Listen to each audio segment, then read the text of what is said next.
is going to gather up some key cabinet members who have an interest in this issue. We're going to reach out to a bunch of stakeholders. We're going to be reaching out to members of Congress who have an interest in this issue. It's not as if we have to start from scratch. There are a whole bunch of proposals that have been thought about, debated, but hopefully also some new ideas in terms of how we deal with this issue. Their task is going to be to sift through every good idea that's out there and even take a look at some bad ideas before disposing of them and come up with a concrete set of recommendations in about a month. And I would hope that our memories aren't so short that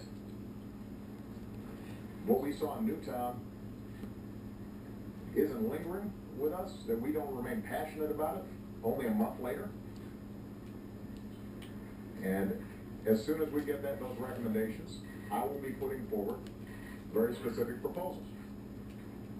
I will be talking about them in my State of the Union, and we will be working with interested members of Congress to try to get some of them done.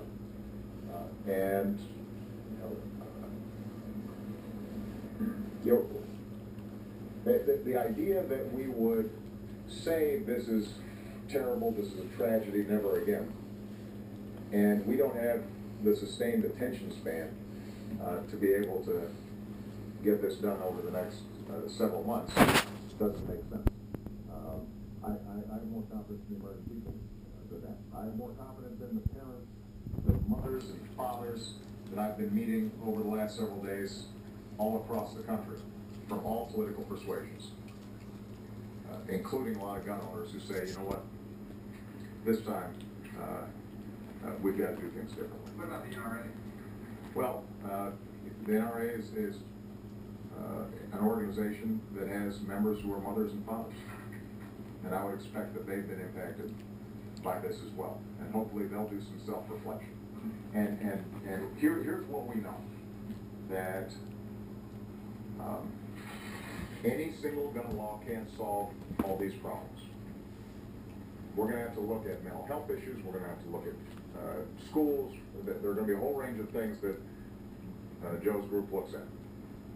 We know that issues of gun safety will be an element of it.